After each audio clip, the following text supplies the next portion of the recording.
Hey, what's the deal, YouTube? It's your girl, Miss Honey. Welcome back to the channel. Welcome back. I hope you guys are doing wonderful today. Of course, this is a review for the new leg of the Power Verse, and that is Power Book 4. This is season 1. This is episode 1. This is our shot at Tommy, at seeing Tommy Sans ghost. So we're going to get all Tommy. And so far, it looks really good, you guys. It looks really good. Have you guys seen the episode? What do you guys think of the episode? I'd love for you to put it down below. Also, if you are new to my channel, I would love to have you as a honeybee, a subscriber, a listener of my channel. That would be absolutely wonderful. Please feel free to hit that subscription bell. Also, hit the subscription button and the notification bell. Don't forget the thumbs up, you guys. It really helps me in the algorithm. I really appreciate everyone that comes to my channel and subscribes, lets me know that you're longtime listeners, that you enjoy the work product that I put out here for you guys. You enjoy the banner and you enjoy banter and you enjoy commenting down below. So don't forget to also do that. But I did want to thank everyone that has followed me throughout this whole entire Power saga, from the original to Raising Kanan, book 2, which is Tariq's leg of the franchise, and now we are here for Tommy. Listen, this episode is called Short Fuse and Long Memory, and I think that was a direct shot fired in the direction of Tasha St. Patrick. You guys, I just, it's got, I'm just wondering how we're going to bring this thing full circle. I wasn't exactly excited about, the writing and how the season of book 2 went. Tariq's leg of it this last season, season 2. I'm excited about season 3 because I do enjoy reviewing the show. I enjoy this franchise. But I am hopeful after seeing this episode of of Force, that the writing is going to be a lot better here. Already from the jump, I love the intro, right?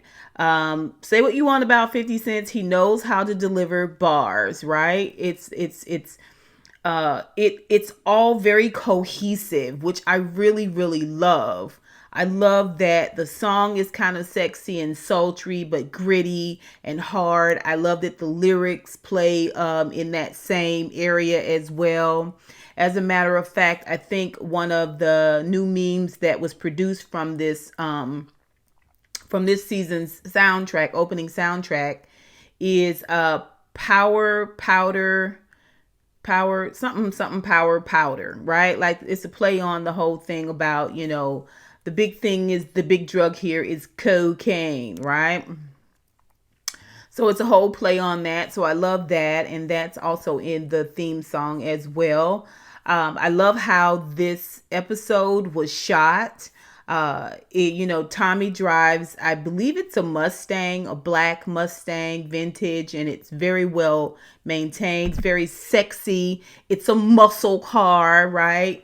But we get all of the visuals of a muscle car, of a muscle bound theme, you know what I'm saying? A machismo, our engines and revving it. Everything is black and sleek and blue, and the lights hit everything just right, especially on this car. The way the city is lit and the car in juxtaposition to the lighting and the city in the background. I mean, it's very sleek, it's very sexy, it's very chic and trendy, but it's still gritty and grimy. And Joseph Sikora is dressed super, super nice in this episode. Very, very Tommy-esque. It is sexy, it is hard, it is kind of like biker, it's urban.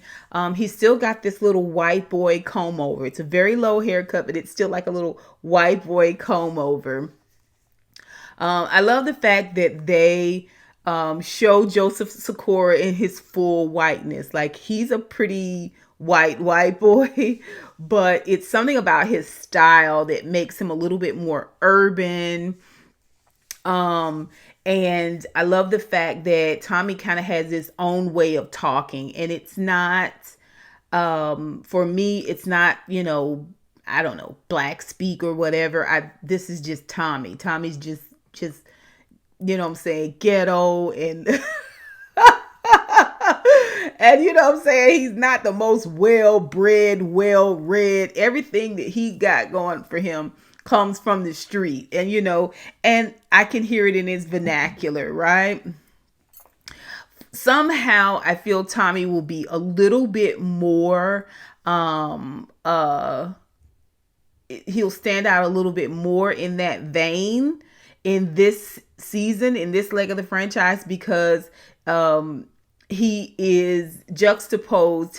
The villain, Walter Flynn, is Irish. You just don't really get, I mean, you can get whiter, you can get more Nordic, right? Swedish, but Irish is pretty darn white, right? It's pretty Caucasian, right? And so the juxtaposition of Tommy with this really urban vernacular and urban style, and urban kind of flow and movement, it just fits really well with this, this Irish. I mean, they just all treat him as though he fell out of the sky, like he's, this alien. I mean, he does. It's pretty cool. Like, it's pretty cool. The casting is pretty cool. The individual that plays Walter Flynn, the villain here, any of you guys ever watched Sons of Anarchy? He was a major player in the show Sons of Anarchy. I watched all seasons of Sons of Anarchy. It was a stellar show, and it was one of those shows that didn't take any punches, right? Like, if you thrown off by violence at all, you don't want to watch Sons of Anarchy. But yeah, so I know him from that, right? And he's played in several other timepieces, Castles and Dragons and stuff like that. He's played in those areas as well, but I know him first and foremost from Sons of Anarchy, right? He's a good villain. Right? So that's like a brief synopsis of just my initial feel of what this series is bringing. Okay. So let's just talk. We see where Tommy is driving up the road, and he's recapping for us, but through his own memories, he's recapping for us.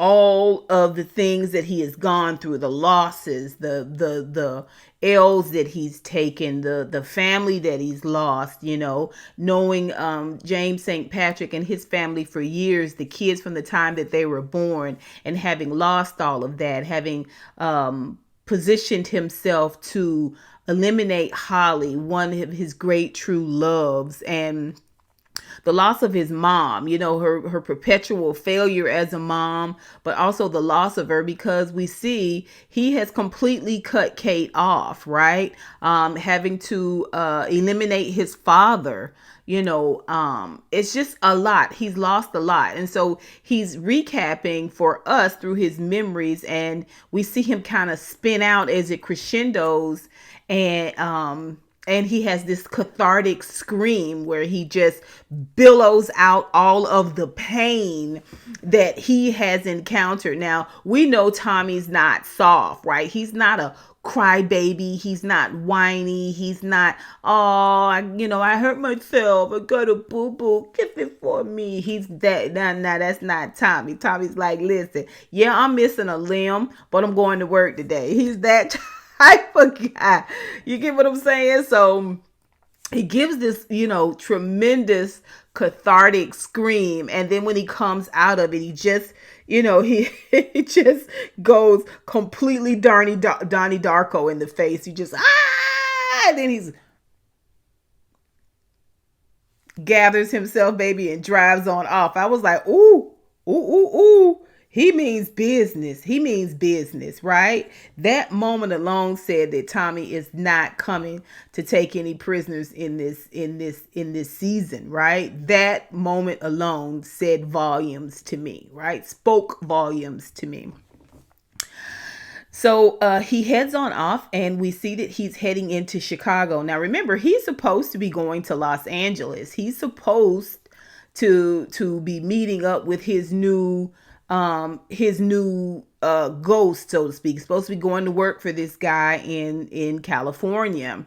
But first, he's gonna stop in Chicago and look up an old family member. And at first we don't know who the family member is. He goes to this home, and it's a kind of rundown home. He knows that there's no one there, but he asks a guy who just happens to be harassing him about the parking. This is my street, and if you don't stay, I'm the tax man, you gotta pay the taxes to park on this street. All of these parking spaces are my parking spaces. And then he pulls out a switchblade. I was like,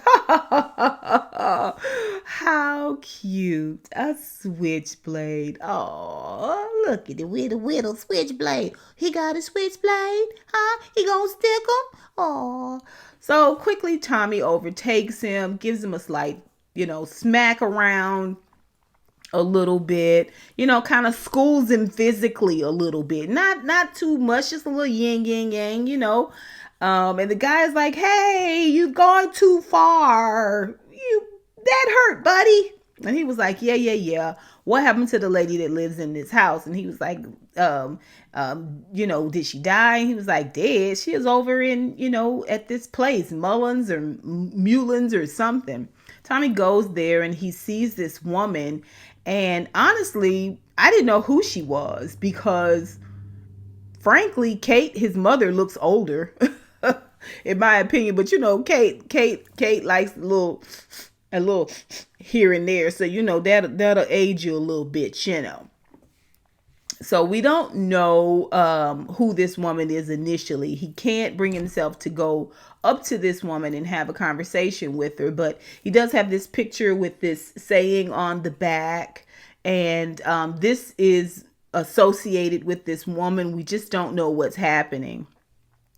And he's cruising around the city. He like I said, makes a couple of stops, makes a couple of pops on his way to the Pacific coast. Now, mind you, the guy from California is calling him like, where the duck are you? Get the duck up here. I want you here now. When are you going to arrive? And Tommy's like, calm down, sir. Calm down. I'm easing my way up there. You know what I'm saying? Give me a minute. I got to take care of some things. I'll be there when I get there. Okay? Hangs up. I was like, okay, Tommy. So we also get to meet our next character, who is Diamond Sampson. Most people call him D. We don't learn until later in the episode, at least I don't, that his name is actually Diamond. And he is an amazing specimen. Okay? I'm just putting it out there, right? He's just lovely. He's beautiful. He's gorgeous. He's poured with sun and gold and gilded things. He is muscular and beautiful and sculpted in only the best way, right? As only God can do, right? His gifting or calling or trade is barber. He's a barber and barbering. So They all love him in jail for it. He is getting ready to be released from jail. He's doing his last cut. You got some people in jail that in prison that hate him, and they are planning to get at him after he gets out and gets settled and get calm. They're gonna send some chaos and some mayhem his way, right? But the guards and love him so much that they have purchased a barbering set for him to send him on his way. Now, he went in so long ago that the Jordans that he was wearing when he went into prison are now collector's items. And just to tell you where he is, where his mindset is, like what his values and his things that he considers to be important or valuable. Right now, in this moment, getting out of prison, he leaves the shoes with the guard. Says you can have them, you can keep them. He leaves barefoot, and it's cold. It's Chicago. And it's been raining. The ground is wet. He doesn't care. He is glad to be out. He is greeted by his brother. And I think his brother is Jay, right? So Jay and D Sampson, right? And they are brothers in the game, their group is called CBI, which is Chicago Brothers Incorporated. We don't get a lot as we walk through with Tommy through this episode. We are also walking through with Samson, with Diamond Sampson, D Sampson. We see where he is in a beautiful Chicago loft. It is exquisitely decorated, but he's sleeping on the floor. You know what I mean? Being incarcerated, it's going to take a while for him to get out of that routine incarcerated lifestyle. But as for as caged as his body has been, it seems like to me his mind is freed up a little bit in a different kind of way. Like, I'm not saying he's not going to be in the game, but I think he's looking at the game a little bit differently, looking at how to handle the game, how he's going to move within the game a little bit differently. His brother Jay has been holding it down this entire time. So we also get to meet a young woman, Claudia. Claudia is the daughter of our villain, who is Walter Flynn.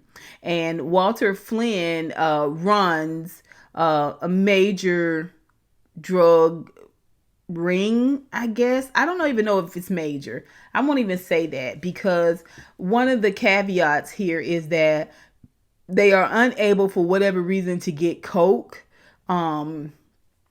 into the city, get a handle on coke distribution. I don't know what they're currently distributing. I don't know if they're just shaking down businesses, because when we first meet the Flynn's, we meet Claudia talking to her dad, and her dad is, he's a bit of a jerk.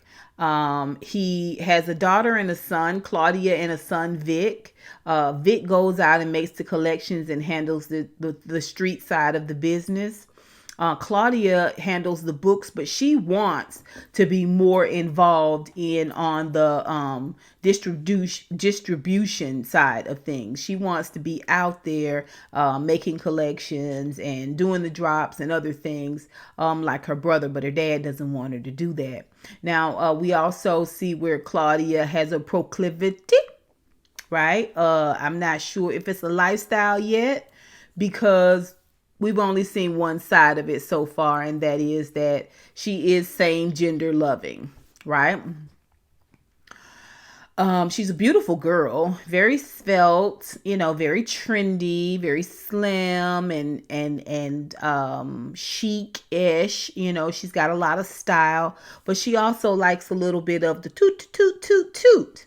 So we get to see her go out into the club, and she meets a woman who looks as though she is of some type of Asian descent.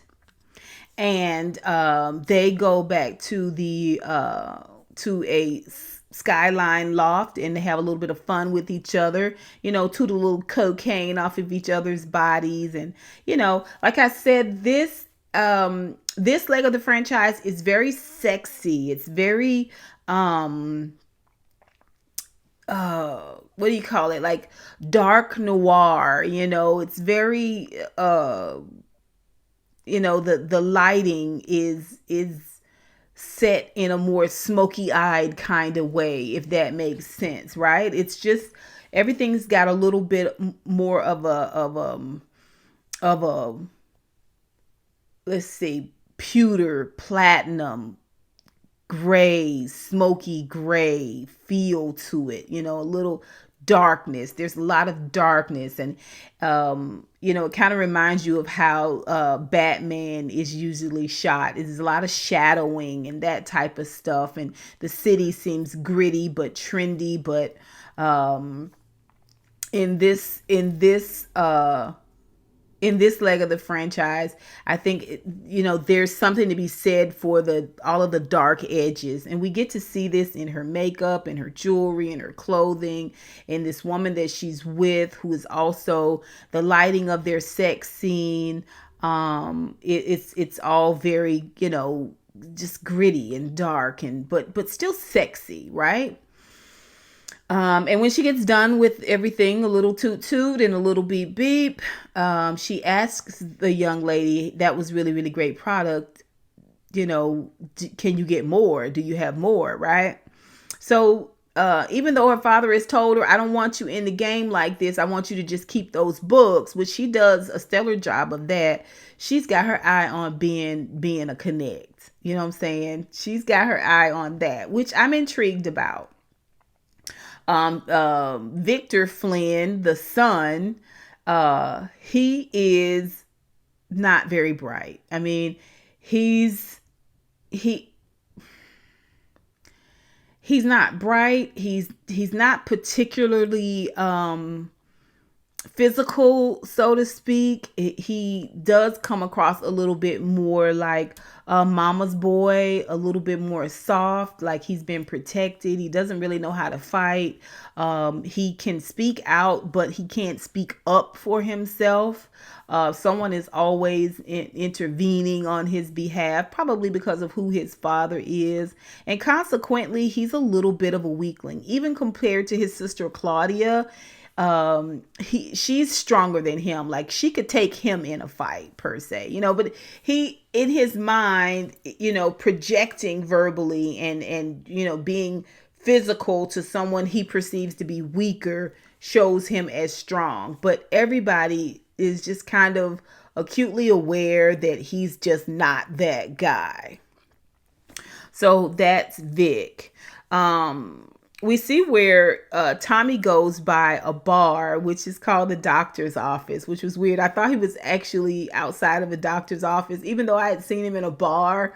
When I saw him outside, the sign said the doctor's office. I was like, who he waiting on now? Right over my head. But he meets this bartender who is this black chick, and her name is Gloria. And, they instantly have a connection. Tommy's a bit of a smart arse, and he's good at banter and quipping. He's from New York. And so they have this really great banter about the soup and come back for dinner and all of this stuff. And, she holds her own with him and she keeps him intrigued. She's a beautiful girl. Absolutely gorgeous. So I don't know if she's the owner of the bar or just the bartender, but she kind of reads Tommy down and she can kind of tell a little bit about, what he's giving. So, we get to see where Tommy, I guess, it's later in the day. And I'm not sure, but I think he encounters Vic and one of Vic's flunkies, as well as what looks like a guy that manages Walter Flynn, our resident villain, manages his day-to-day operations.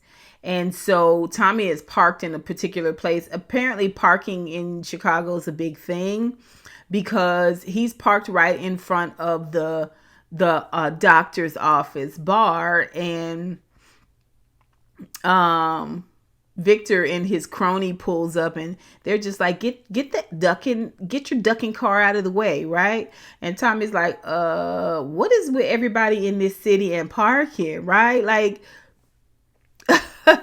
no, and they get out, one gets behind him, one gets in front of him, and I was like, oh, okay.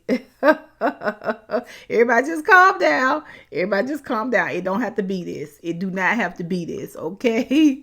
But Tommy is not phased. I mean, through this entire episode, he is a bad arse. He is a bad arse, right? He's not afraid. He's not scared.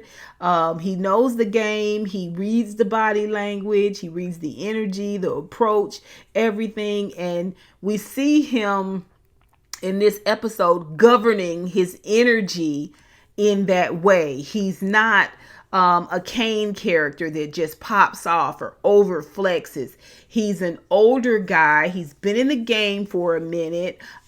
He's done some things and seen some things. And so Tommy's hands are steady, right? His energy is steady. It's not the let's go in there and shoot up the whole place Tommy. We're getting a what looks like a much more focused type Tommy, right?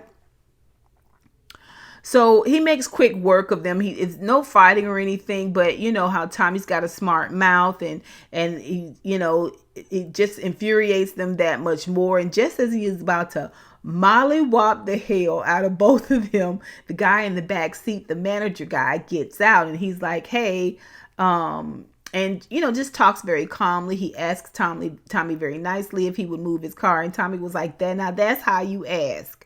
Later on, he approaches Tommy and lets him know that he needs to keep moving on up out of the city, just like heads up, like you don't want to get involved with these people.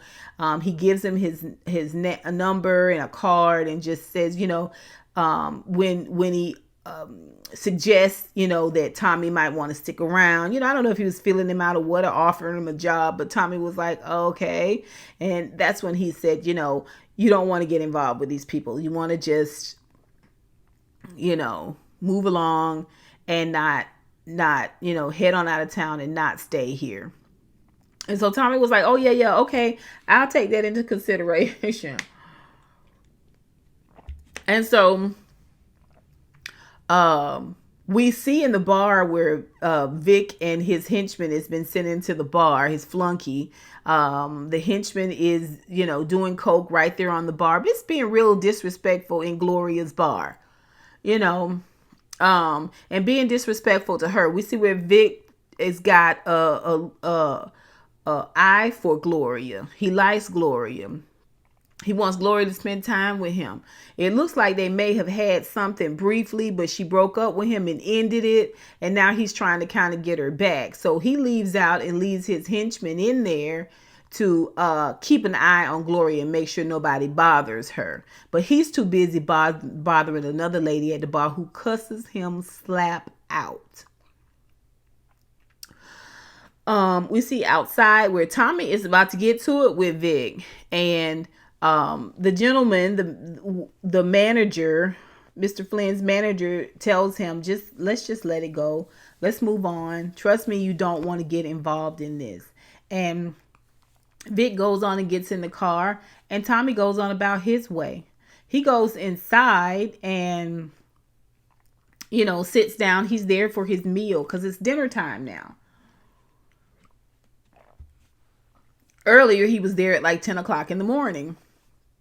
Or 11 o'clock. And so he goes to sit down. They have really, really great banter. It's really, really great conversation. He sees the lady pop off at the end of the bar at the henchman. Sees the henchman take a line of cocaine, and then he's going to go out back. He's seen Gloria cuss this henchman out and put him in his place.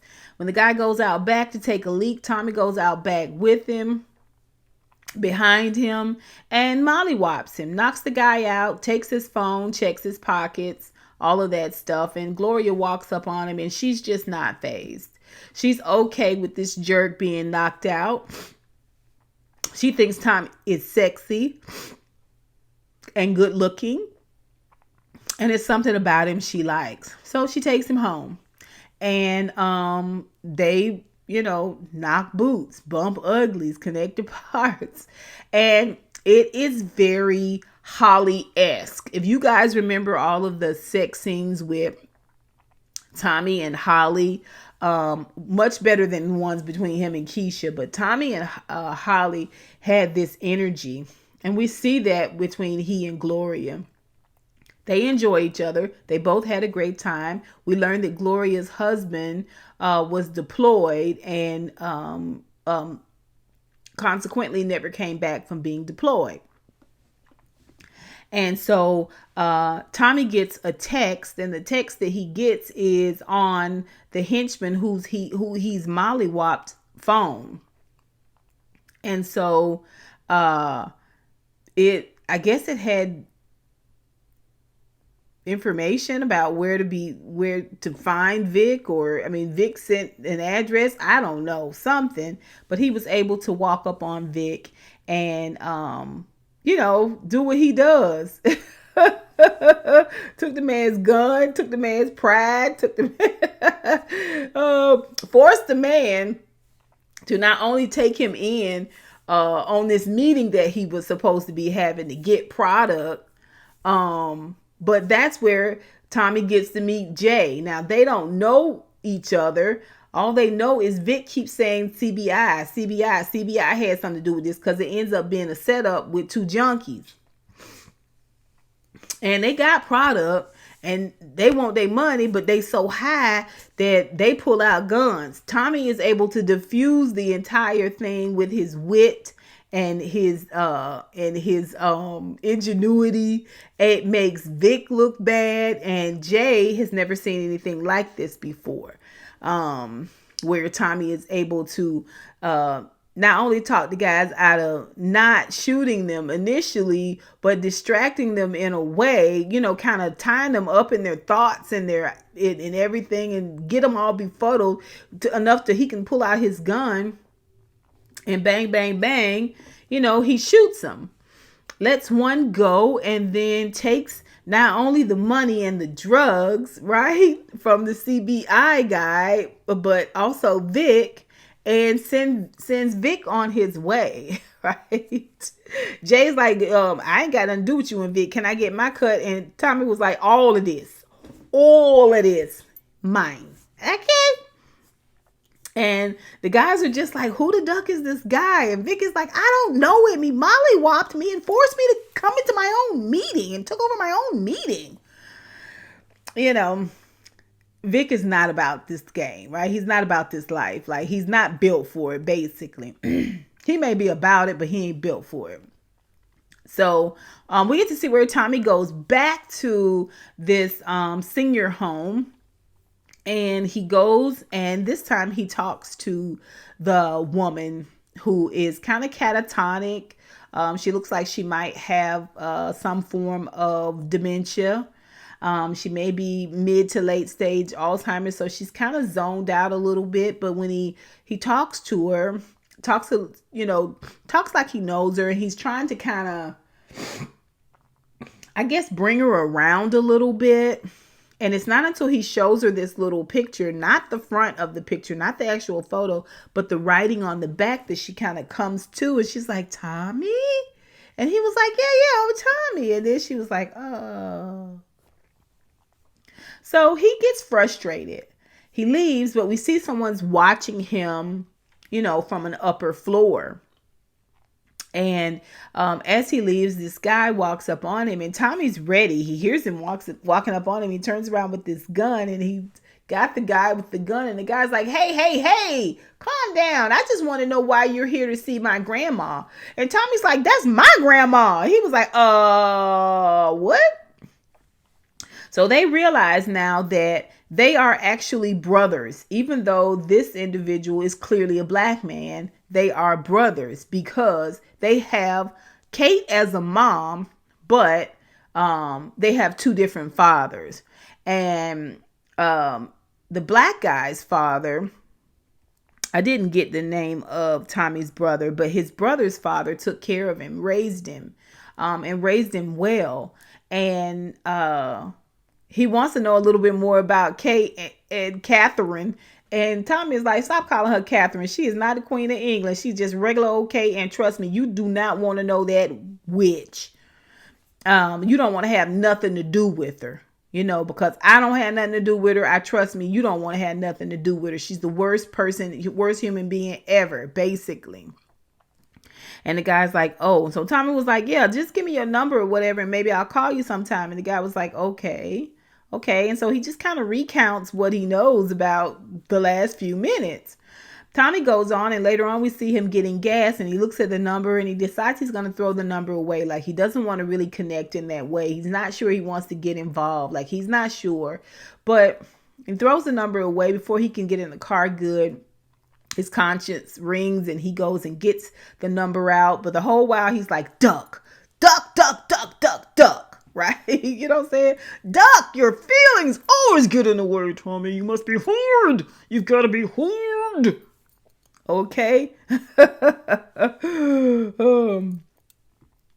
he wants to stay connected to this guy. He just doesn't want to lose it, right? And so we get to see where, he is, riding along, and he's minding his own business, and he's just contemplating everything. And Walter Flynn, by this time, has sent his force, his team, after Tommy, and they surround him. A car, a SUV on each side, front and back, and they pull him over, take his gun, tell him to get back in the car, and follow us, right? And so he goes to see Walter Flynn, and again, Tommy doesn't flinch, right? Tommy does not flinch. He is not intimidated. Remember, he's met with Lobos, the Jimenez cartel, Milan. He's been in the trenches with some serious vipers, next to sharks, next to alligators, you know what I'm saying, next to scorpions, right? He's fought with all of the stingers, all of the fangs, all of the claws, right? He's been in it. And some of those he eliminated. So he doesn't go in with this, well, I'm sorry. He's like, can you tell me why I'm here? And the guy starts, waxing poetical, And Tommy's like, listen, it's only one or two reasons I'm here. And if it was to kill me, you'd already killed me. So I guess it's to say thank you. And he throws the drugs, and the money there. Basically showing Vic up. First of all, Vic is late for this meeting. This is just Tommy and Walter Flynn. And Victor is late for this meeting. He comes in with a buddy. He's always with a buddy, right? And this is after Tommy has thrown the money down and said, you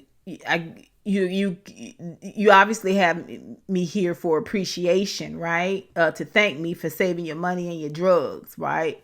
And he throws it down, and Walter is like, oh, okay, I tell you what, let's just agree that you're going to leave out of my city and you're going to never be seen again. How about that? And Tommy just is like, okay. Turns to walk off, and in walks Victor. Tommy kind of walks past Victor like, and Victor's like, hey, aren't we gonna mollywop him or torture him or something? I brought my brass knuckles. And his dad just kicks that money bag over at him like, you know what, your stupidity stole my moment. Right? You embarrassed me, right? You are an embarrassment. Get your ish together. Tommy walks off all cocksure, baby. And he is headed out of the city, honey. He is driving in that city, and them blue and yellow lights are hitting that shiny arse paint job on that Mustang, baby. And that engine.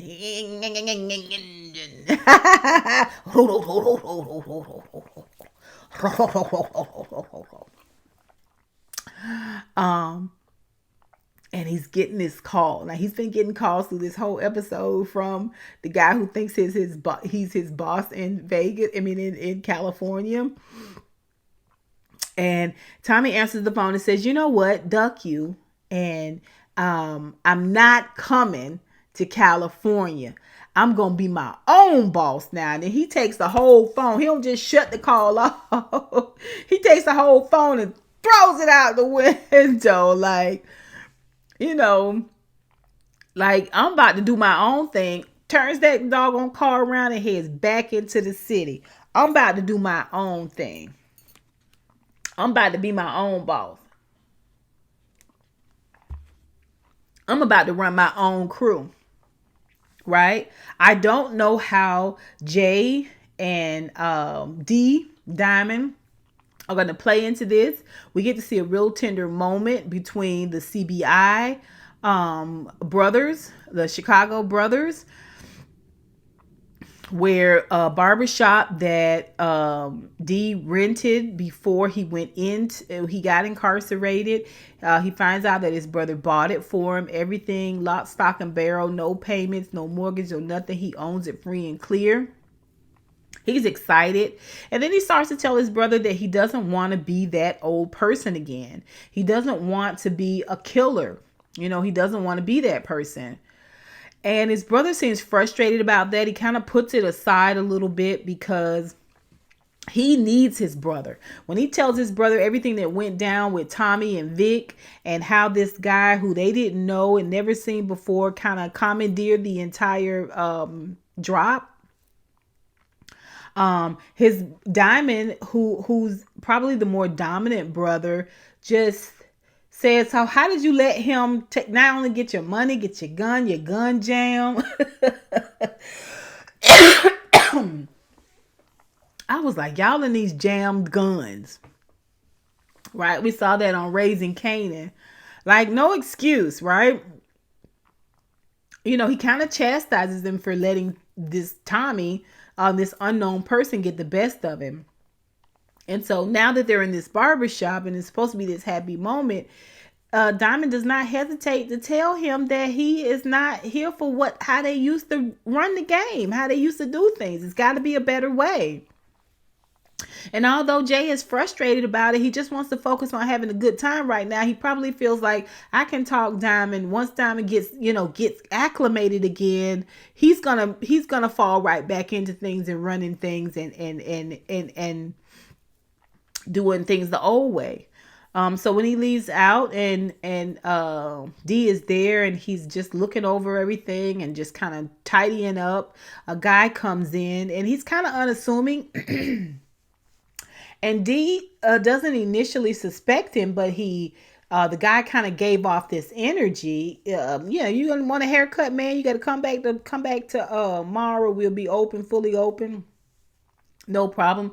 The guy doesn't leave. This is what kind of sets D's antenna up, and he goes to grab for one of his tools because he's like, I might have to fight this dude. I don't know what he about to do, right?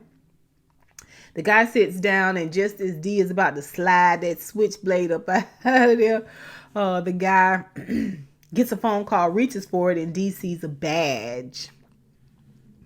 And when he sees the badge, he just kind of calms down a little bit because he's not sure what this is really all about. It could be a shakedown.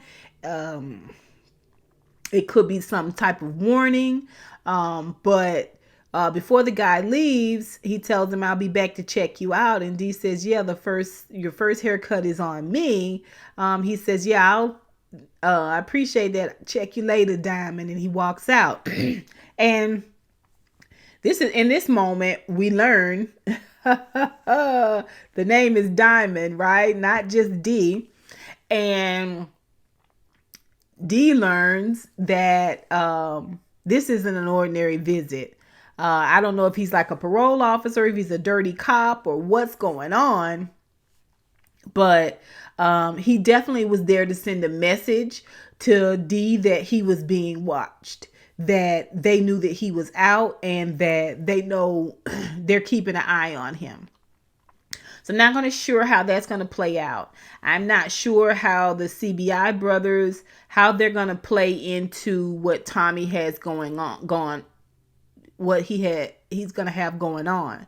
And I call Walter Flynn our our resident enemy for this season, to one of Tommy's nemesis maybe, but in actuality, I'm not sure who the actual antagonist is going to be in this story. I'm not sure. I know what I love what I'm getting from Tommy and this Gloria character. I don't know how Claudia is going to play into that. I am excited about next week's episode. It'll give us just a little bit more. And this is the type of writing that I like. I like not only to be visually stimulated, but I like writing that is not cream of wheat. You know what I'm saying? I'm all about steak and potatoes. Give me something I can cut my teeth on. Don't be giving me food you done already chewed up, Courtney Kemp. Right? Okay? I don't like that. So far, just in this one episode, I'm seeing a much better writing style. So I hope it sort of stays the same way throughout the entire season. But I'd love to know what you guys think. What did you guys think of this initial episode? What do you guys think about the characters so far that you've seen? What do you guys think about the visuals, the energy that Tommy is giving? Are you here for it? I'd love to hear more about it down below in the comments. Until next time, honeybees. Mwah, mwah, mwah. I'll holla.